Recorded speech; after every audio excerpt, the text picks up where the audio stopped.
천국에 관한 유명한 이야기가 있죠. 천국에 가면 놀라게 되는 세 가지가 있다지 않습니까? 첫째는 내가 생각할 때 꼭 있을 것 같은 사람이 없어서 놀라고, 둘째는 전혀 올 것 같지 않은 인간이 와 있어서 놀라고, 셋째는 내가 와 있다는 사실 때문에 놀란다는 얘기가 있습니다. 천국에 가면 크리스찬들 입만 떠다닌다는 얘기도 있습니다. 제가 가장 좋아하는 얘기는 천국에 가면 먼저 떠난 반려동물들이 기다리고 있다가 우리를 반겨준다는 그 이야기 참 좋아합니다. 그렇다면 얼마나 진짜 반갑고 좋을까요? 여러분, 천국에는 정말 뭐가 있고 뭐가 없을까요? 누가 있고 누가 없을까요? 사람들은 가끔 이런 말을 쉽게 합니다. 나는 저런 인간이 가는 천국이라면 안 가고 싶어. 천국 갔는데 저 인간이 또 있어. 나 그런 천국 안 가고 싶어 라고 말하기도 합니다. 여러분은 천국에 뭐가 있었으면 좋으시겠습니까? 어떤 분이 그러더라고요. 천국에 딴 건 몰라도 축구는 계속 있어야 된다. 축구가 없는 천국은 상상할 수 없다.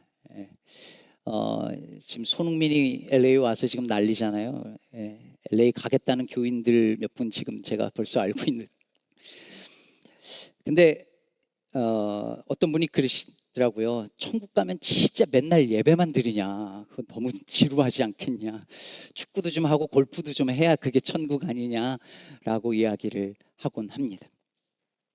여러분, 이렇게 사람들은 천국에 뭐가 있을까 뭐가 없을까 상상을 해요. 문화권을 막론하고 종교를 떠나서 사람들은 내세에 대한 관심을 기울입니다. 과연 저 세상엔 뭐가 있을 것인가? 죽음 이후의 세상은 어떨 것인가? 무엇이 있고 무엇이 없고, 누가 있고 누가 없고, 어떤 것이 연속성이 있고 어떤 것이 단절될까 궁금해합니다. 왜 사람들은 저 세상 혹은 내세 혹은 천국에 관심을 이렇게 기울이는 걸까요? 이 땅의 삶이 고단하기 때문이죠.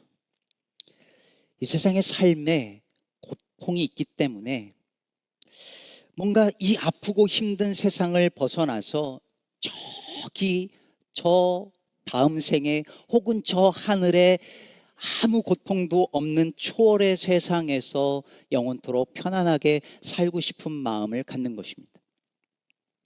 조세희 작가가 쓴 난장이가 쏘아 올린 작은 공이라는 유명한 소설이 있죠. 1970년대 한국의 산업화에 의해서 소외된 하층 도시민들의 실상을 다룬 소설입니다. 이 책에 이런 내용의 글이 있습니다. 천국에 사는 사람들은 지옥을 생각할 필요가 없다. 그러나 우리 5 식구는 지옥에 살면서 천국을 생각했다. 단 하루도 천국을 생각해 보지 않은 날이 없다. 이 땅의 삶이 지옥이기에 천국을 생각하고 꿈꾸지 않고는 살 수가 없는 거예요. 그들을 비난할 수 있을까요? 무지하다 말할 수 있을까요? 아니요, 삶이 그런 걸요. 어쩌면 요한계시록에서 하늘의 세계를 계속해서 말하고 보여주는 이유도 비슷할 것입니다. 모든 묵시 문학은 고통의 현실에서 나오거든요. 제국의 억압 속에서 힘들게 살던 이들에게 묵시록은 그런 억압이, 그런 고통이 없는 세상이 있다라고 말해주고 보여줍니다. 그래서 묵시록을 읽는 독자들은 그 절망스러운 현실 속에서도 이 현실 너머의 세상을 보면서 새로운 희망을 품고 그 현실을 살아가는 것이죠. 하지만 그럼에도 불구하고 이 요한계시록이 하늘의 세계를 보여준다고 해도 그것이 그 하늘의 세계, 요한계시록이 말하는 하늘의 세계가 우리가 흔히 생각하는 천국 혹은 하나님의 나라와는 같지 않습니다.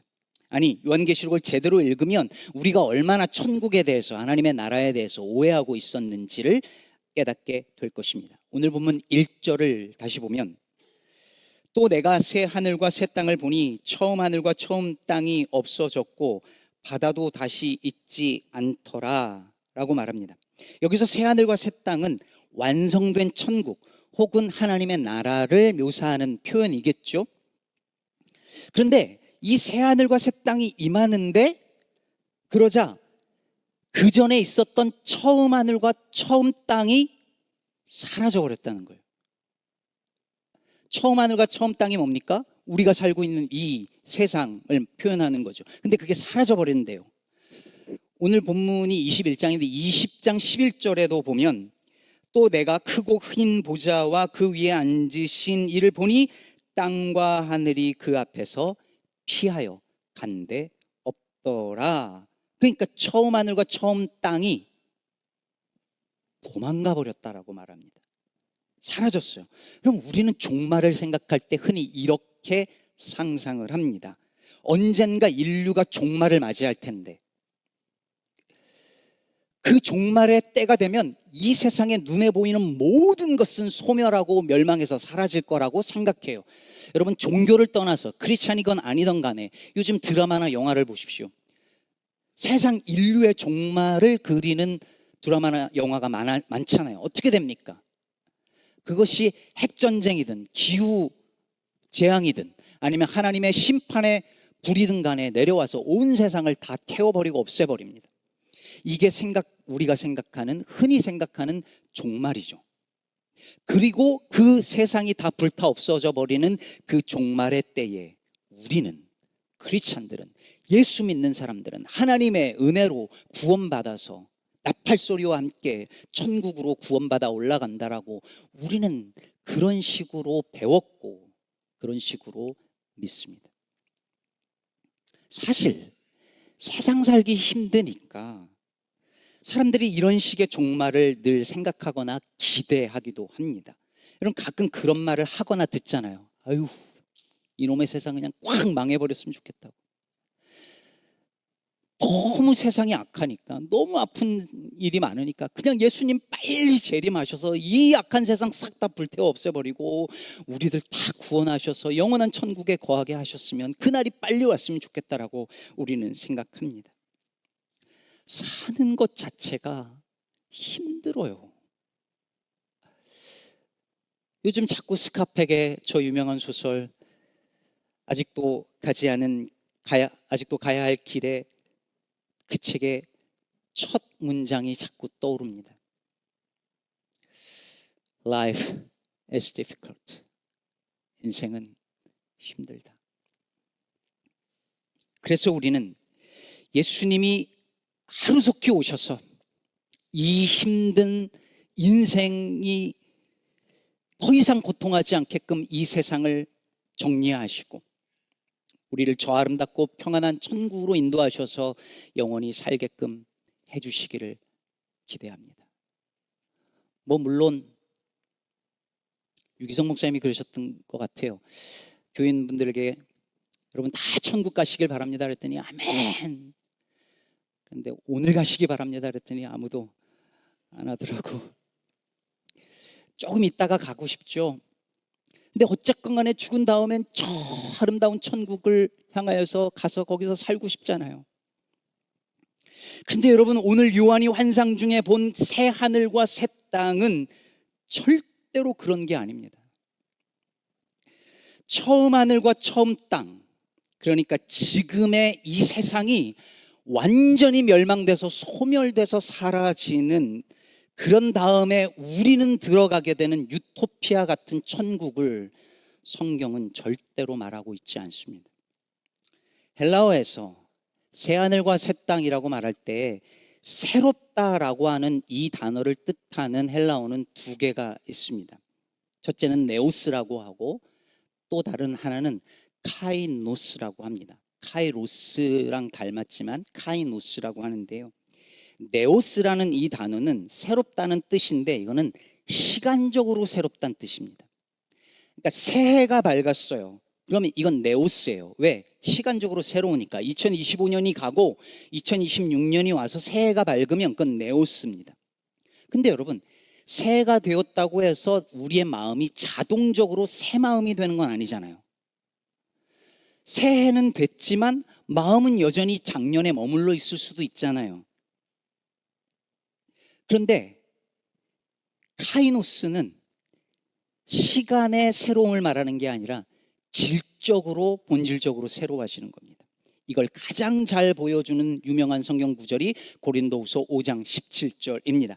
그런즉 누구든지 그리스도 안에 있으면 새로운 피조물이라. 이전 것은 지나갔으니 보라 새 것이 되었도다. 여러분, 여기서 새로운 피조물, 새 것이라는 말의 의미가 내가 완전히 사라져버리고 그 다음에 다른 존재가 된다는 걸 말하는 게 아니잖아요. 나는 여전히 여기 있지만 예수를 믿고 그리스도 안에 있음으로 말미암아 내가 전혀 새로운 존재로 변화된다는 얘기죠. 완전히 새로운 피조물이 된다는 그 말이잖아요. 내가 없어지는 게 아니라 예수님이 부활하신 다음에, 여러분, 예수님이 부활하신 다음에 새로운 몸을 입으셨죠. 영광의 몸을 입으셨어요. 근데 그 몸은 예수님이 다 사라져버리고 딴 사람이 온 게 아니라 새로운 몸을 입으신 예수님이 오신 거예요. 그래서 제자들이 못 알아봤다가 알아보잖아요. 여전히 예수님이지만 새로운 예수님, 부활하신 예수님을 만난 거죠. 여러분, 새하늘과 새 땅도 그 말입니다. 우리가 알고 있는 이 세상이 다 불타서 없어져 버리는 것이 아니라, 그렇게 해서 네오스의 새 하늘과 새 땅이 만들어지는 것이 아니라 처음 하늘과 처음 땅, 지금 우리가 알고 있는 이 세상이 전혀 새로운 세상으로 변화된다는 말입니다. 옛 세상이 파괴되어 없어지는 것이 아니라 본질적으로 완전히 다르고 새로운 세상이 만들어진다는 말입니다. 여러분, 이걸 모르고 예수를 믿게 되면 어떤 일이 일어날까요? 어차피 이 세상은 썩어져 없어지고 불태워 사라질 세상이니까 세상 일에 관심 꺼 천국 가면 되는 거지. 어차피 불타 없어질 자연이고 환경인데 뭘 환경 보호하고 기후 정의를 따져. 사라질 세상인데 무슨 정의니 평안이 뭐가 중요해? 어차피 예수님 오시면 다 사라질 세상인데 천국 봐야지 라는 신앙을 갖게 되는 것입니다. 정의롭고 평등한 세상을 만들려고 하는 모든 노력들을 쓸데없는 짓이라고 폄하하거나 인본주의적인 생각에서 나온 것이라고 비난합니다. 사랑하는 여러분, 삶이 힘드니까, 세상이 너무 고통스러우니까 사람들이 자꾸 어떻게 하냐면 현실에서 피할 수 있게 만들어주는 신앙을 찾아요. 그래서 자꾸 크리스찬들도 사이비, 이단, 그리고 샤머니즘 따라가는 겁니다. 이 힘든 현실에서 나를 조금 이렇게 피하게 만들어줄 수 있는 그런 종교, 그런 신앙, 그런 교회 찾아가는 거예요. 하지만 여러분 기억하십시오. 믿음은 광야를 벗어나서, 이 힘든 광야를 벗어나서 저기 끝에 광야가 다 끝난 다음에 거기서 나를 기다리시는 하나님을 만나기 위해서 도와주는 도구가 아니라, 믿음은 광야 한복판에서 여전히 나와 함께 하시는 그 하나님과 동행하게 만들어주는 힘입니다. 현실을 도피하도록 만들어주는 게 믿음이 아니라 현실과 맞설 수 있게 만들어주는 것이 믿음입니다. 이런 믿음 가지시기를 축원합니다. 평생 장애를 가지고 살았던, 지금은 돌아가셨지만 제가 너무 좋아했던 마르바던이라는 캐나다의 신학자가 있었습니다. 이분이 요한계시록에 대해서 썼는데, 그 책에 보면 그녀가 12년간 무려 30개가 넘는 합병증으로 고통한 이야기가 짧게 나옵니다. 장절제, 한쪽 발의 재건, 부목을 댄 다리에서 다발하는 치료 불가능한 상처, 장애로 인한 발작, 자궁 적출, 몇 차례 눈과 손 수술 등 30개 합병증을 12년 동안 계속 앓고 싸우고 치료하면서 시간을 보내고 이제 그 치료 기간들을 간신히 거치고 다시 보고 다시 걷게 된 그날에 다시 암 종양이 발견됩니다. 그때 마르바던의 첫 반응은 절규였습니다. 하나님, It's not fair. 불공평해요. 지금까지 겪은 육체적 고통만으로도 충분하다고요. 절규합니다. 왜 안 그랬겠습니까? 그런데 마르바던은 거기서 끝나지 않고 악이 그녀를 정복할 수 없음을 상기시켜 줄, 즉 하나님으로부터 오는 그 무언가를 찾습니다. 그리고 마침내 요한계시록을 읽고 쓰면서 곁에 있던 친구들이 보살펴주고 보내주는 카드를 통해, 정원에 핀 꽃과 아름다움을 통해, 무엇보다도 예배를 통해 그것을 찾습니다. 그럼 믿음이라는 것은 이와 같은 것입니다. 장애와 질병을 낫게 해주는 것도 믿음일 수 있겠지만 그 수많은 장애와 질병 속에서도 그 어떤 시련이 와도 하나님 외에 그 어떤 것도 나를 정복할 수 없다라고 믿고 기뻐하게 만드는 그 힘이 믿음입니다. 사랑하는 여러분, 처음 하늘과 처음 땅은 사라질 것입니다. 우리가 살고 있는 이 세상이 소멸돼서 없어진다는 말이 아니라 죄와 사망에 의해서 지배받는 세상은 사라질 것입니다. 하나님의 통치가 온전히 이루어지지 못하는 세상, 사람들과 피조 세계를 지금도 억압하고 있는 바벨론의 질서, 로마의 질서, 제국의 질서가 사라진다는 말입니다. 그리고 이제 하나님만을 왕으로 삼는 세상, 하나님의 뜻이 하늘에서 이룬 것 같이 땅에서도 이루어지는 세상, 아니 하늘과 땅이 하나도 분리되어지지 않고 온전히 하나가 되어지는 그 나라가 온다는 것입니다. 그것을 가리켜 성경은 새 하늘과 새 땅이 임하는 것이라고 말하고 있습니다. 여러분 2절을 보십시오. 거룩한 성 새 예루살렘이 하나님께로부터 하늘에서 내려옵니다. 여러분 보십시오. 우리가 하늘로 올라가는 게 아니라 하늘이 내려옵니다. 천국을 상징하는 거룩한 성 예루살렘이 내려온다고 말하고 있습니다. 그리고 3절 중반에 보면 보라, 하나님의 장막이 사람들과 함께 있음에, 여러분 요한복음 1장에서 예수님의 성육신을 말할 때 뭐라고 말합니까? 말씀이 육신이 되어 우리 가운데 거하심에, 그 거하시다는 말이 무슨 뜻이냐면 장막을 치다, 텐트를 치다. 오늘 본문 이것입니다. 하나님의 장막이 내려와서 우리 가운데 장막을 치시고 우리와 함께 거하십니다. 하나님이 그들과 함께 계시리니 그들은 하나님의 백성이 되고 하나님은 친히 그들과 함께 계십니다. 여러분 보십시오. 천국은 저 멀리 어디 하늘 어떤 곳에 있는 장소를 말하는 게 아닙니다. 하나님과 함께 있는 것.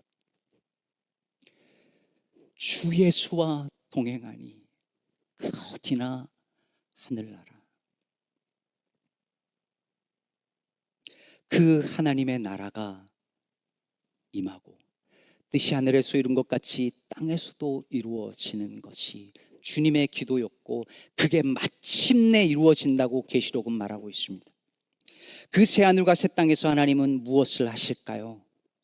오늘 본문 4절을 보면 모든 눈물을 그 눈에서 닦아주시니 다시는 사망이 없고 애통하는 것이나 곡하는 것이나 아픈 것이 다시 있지 아니하리니, 아픈 것이 다시 있지 아니하리니 처음 것들이 다 지나갔음이로라. 아까 천국에 뭐가 없을까 질문했는데 본문이 명확하게 말해줍니다. 그 나라엔 눈물이 없답니다. 물론 기쁨의 눈물은 있겠죠. 그러나 이 땅에서 살면서 너무 억울했던 것, 너무 아팠던 것, 너무 슬펐던 것 하나님께 다 일러 바치고 엉엉 하나님 품에 안겨올 때 하나님께서 그 눈물 다 닦아 주시겠다고 약속해 주십니다. 그래서 그 나라에는 더 이상 사망이 없고 애통하는 것이 없고 곡하는 것이 없고 아픈 것이 없다고 말합니다. 여기 계신 의사분들 할 일이 없을 것입니다. 아픈 것이 없다는 대목에서 설교 준비하면서 몇 차례 울컥했습니다. 아픈 것이 없을 것입니다. 하나 더 있습니다. 오늘 본문 1절 후반부에 보면 바다가 없어집니다. 여러분, 왜 바다가 없어질까요? 처음 하늘과 처음 땅이 없어지고 새 하늘과 새 땅이 임했으면 바다도 사라지고 새 바다가 임해야 되는데 그냥 바다가 없어진대요. 스시 좋아하는 분들은 어떡하죠? 바다가 없어지다니 이게 말이 되나 싶잖아요. 그런데 여러분, 고대 유대인들은 바다에 악의 근원이 되는 괴물이 산다라고 믿었습니다. 그래서 여러분, 요한계시록 우리 지난번에 볼 때 12장에서 사탄의 아바타였던 용이 바다 모래 위에 서잖아요. 그리고 13장 딱 들어서면서 거기서 짐승이 바다에서 기어 올라오잖아요. 바다는 고대 유대인들에게 그런 장소였습니다. 모든 악의 근원이 거기 있습니다. 그러므로 바다가 없어진다는 말은 진짜 저 바다가 없어진다는 말이 아니라 악이 소멸된다는 말입니다. 악은 요만큼도 남아있지 않을 것입니다. 그 근원부터 사라질 것입니다. 이 세상을 이토록 힘들게 만드는 모든 악은 완전히 사라질 것입니다. 우리의 신앙은 이 최후의 승리를 믿는 신앙입니다. 아무리 바벨론의 질서, 로마의 질서, 이 제국의 질서가 지배하는 것 같고 악이 승리하는 것처럼 보여도 결국은 승리는 선의 것이라고, 선이 반드시 이긴다라고 끝까지 믿는 것입니다. 이 믿음으로 결국에는 사라지고 말 것들에 지지 않는 것, 그것이 그리스도인의 신앙입니다. 땅에 살면서 하늘을 보는 것입니다. 이 대목에서 저는 다시 김기성 목사님께서 하셨던 그 말씀이 생각났습니다. 우리의 삶의 자리에서 천국에 가면 없을 것 같다라고 하는 그것들을 제거하며 살고, 천국에 가면 이것은 있었으면 좋겠다라고 하는 것을 만들고 구현하며 살자는 거예요. 천국엔 쓰레기가 없을 테니 이 땅에서부터 쓰레기를 줄이고 없애며 살자는 말이고, 천국에는 총과 무기가 없을 테니 이 땅에 이 미국 사회의 총기가 사라지는 그날을 위하여 헌신하며 살자는 말입니다. 천국에는 배고파 죽는 아이가 한 명도 없을 테니, 그리고 전쟁은 없을 테니 이 땅에서 기아와 전쟁 그치는 그 일을 위하여 뭔가라도 하면서 살자는 말입니다. 광복 80주년이지만 여전히 조국 땅은 허리가 잘린 채 분단의 역사를 이어가고 있습니다. 천국에는 휴전선이, 철책선이 없을 테니 지금부터 그 철책선 걷어내고 화해와 평화를 이루는 그 일을 하자고 말하는 것입니다. 여러분은 천국에 없을 그 어떤 것을 없애며 살고 계십니까? 여러분은 천국에 반드시 있어야 할 그것을 어떻게 이루며 살고 계십니까? 최근 가자지구에 수많은 어린아이들과 가자인들이 먹을 것이 없어서 굶어 죽어가고 있는 뉴스가 계속해서 쏟아지고 보셨을 것입니다. 식량이, 전 세계 구호 식량이 가는데도 들어가질 못합니다. 근데 며칠 지난주였던 것 같아요. 소셜미디어에서 한 사진을 봤습니다. 가자지구 그 바다에 유리병 하나가 떠내려왔습니다. 몇 개가 발견이 됐어요. 그 안에 렌틸 콩과 쪽지가 들어져 있었습니다. 이집트 사람들이 바다에 가자지구 사람들을 위해서 보낸 거예요. 지금 이집트에 전 세계에서 가자지구를 위해서 보낸 식량들이 묶여 있답니다. 왜냐하면 이집트 정부가 이스라엘 눈치 보느냐고 이걸 열어주지 않거든요, 국경을. 그랬더니 이집트 시민들이 유리병에다가 이거라도 먹고 도움이 됐으면 하는 바람으로 렌팅콩을 채우고 쪽지를 넣어서 바다에 띄웠는데 그게 가자지구로 흘러가는 거예요. 그 쪽지에 그걸 팔레스타인 사람이 다음 장 보면은 바다에 뛰어들어가서 기뻐하면서 저걸 꺼내옵니다. 이 쪽지에 이렇게 쓰여져 있었습니다. 사랑하는 형제들이여, 우리를 용서해 주십시오. 이게 우리가 할 수 있는 전부입니다. 렌틸콩 조금으로 가자지구 사람들 며칠 살리겠습니까? 그것으로 할 수 있는 일은 극히 미비할 것입니다. 그러나 이런 행동으로 우리는 지지 않겠다고 선언하는 것입니다. 힘에 굴복하지 않고 악에 지지 않고 연대하겠다라고 외치는 것입니다. 사랑하는 여러분, 우리가 할 수 있는 일은 지극히 작을지도 모릅니다. 천국에 없을 것을 지금 이 땅에서 없앤다고 해서 얼마나 할 수 있겠습니까? 천국에 있을 것을 만들어 나간다고 우리가 천국을 만들 수 있는 것 아니지 않습니까? 언젠가는 인간의 역사가 발전하고 진보해서 마침내 세상이 더 좋은 세상이 돼서 천국과 같은 유토피아를 만들 수 있다고 믿었던 그들과 같이 우리는 믿지 않습니다. 우리는 새하늘과 새 땅은 하나님만이 만드실 수 있는 것이라 믿습니다. 오늘 본문 6절에서 말하는 것처럼 하나님만이 알파와 오메가요, 처음과 마지막이십니다. 그분만이 역사의 주인이십니다. 우리의 힘으로 천국을 만들 수 없습니다. 그러나 우리는 죄와 사망의 권세를 십자가와 부활의 권세로 이기신 예수를 믿는 믿음으로 말미암아 그분의 통치에 동참하고 있는 사람들입니다. 우리의 힘으로 천국을 만들 수는 없지만 천국이 무엇인지 보여줄 수는 있습니다. 그것을 맛볼 수 있고 그것을 부분적으로 살아낼 수는 있습니다. 질병과 죽음을 막을 수는 없지만 그것이 우리의 믿음을 빼앗도록 놔두지 않을 수는 있습니다.